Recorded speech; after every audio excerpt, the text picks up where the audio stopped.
আর guys এখানে খাওয়া দাওয়া দেওয়া হচ্ছে আর আমি এখানে কুপন কাটছি, তোমার কুপন ছাড়া খাওয়া হবে না। সকল পল্লীবাসীর কাছে বিনীত অনুরোধ।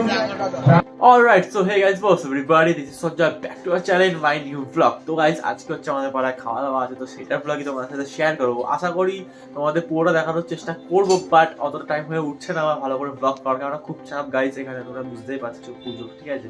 তো যাই হোক, যতটা পারো তোমাদের দেখাবো, আর তোমরা লাস্ট থেকে ফার্স্ট অব্দি ভিডিওটা দেখতে থাকো। আর জানো সবাই কি করতে হবে, like comment share and subscribe. চলো ভিডিওটা দেখতে থাকো। আর গাইস তোমরা এখানে দেখতেই পাচ্ছ খাওয়া দাওয়ার জন্য এখানে সরঞ্জাম আনা হয়ে গেছে, ঠিক আছে? দুটো ওভেন আনা হয়েছে, তার সাথে বাসনপত্র যা লাগে। আর ওই গ্যাসটা দেখছো, এখানেই হবে রান্নাটা মেন হচ্ছে। দেন গাইস ফাইনালি এখানে রান্না বান্না কমপ্লিট করার জন্য লোক চলে আসে, তোমরা দেখতেই পাচ্ছ রান্না সব বসিয়ে দেওয়া হয়ে গেছে। কেননা এখানে খুব তাড়াতাড়ি আমাদের অনুষ্ঠানের প্যান্ডেলে খাওয়া দাওয়া শুরু হয়ে যাবে, তো তার জন্য এখানে তাড়াতাড়ি করে যত পারা যায় যতটা সম্ভব তাড়াতাড়ি করে রান্নাটা কমপ্লিট করার প্রচেষ্টা চলছিল গাইস, তোমরা দেখতেই পাচ্ছ। দেন বন্ধুরা সবার প্রথমে এখানে আলুর দমটা গরম গরম করা হয়ে গেছে, তোমরা দেখতে পাচ্ছ। তারপরে এখানে ফ্রাইড রাইস বসানো হয়েছিল ওভেনে করে। আর গাইস এখানে খাওয়া দাওয়া দেওয়া হচ্ছে আর আমি এখানে কুপন কাটছি, তোমার কুপন ছাড়া খাওয়া হবে না কারো, তাই তো? হ্যালো,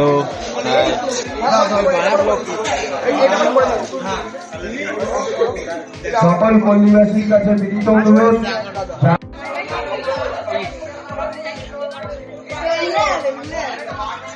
সকলে খাওয়া হয়ে গেলে স্টেজের বাদিকে গার্বেজ গাড়ির। সো গাইস ফাইনালি আলটিমেটলি আজকের ব্লগটা আমি এখানেই এন্ড করছি। আর তোমাদের ভিডিওটা কেমন হলো তোমরা অবশ্যই কমেন্ট করে জানাও, ঠিক আছে? আর ভালো লাগলে কি করতে হবে সবাই জানো, like comment share and subscribe. চলো দেখা হচ্ছে নেক্সট ব্লগে।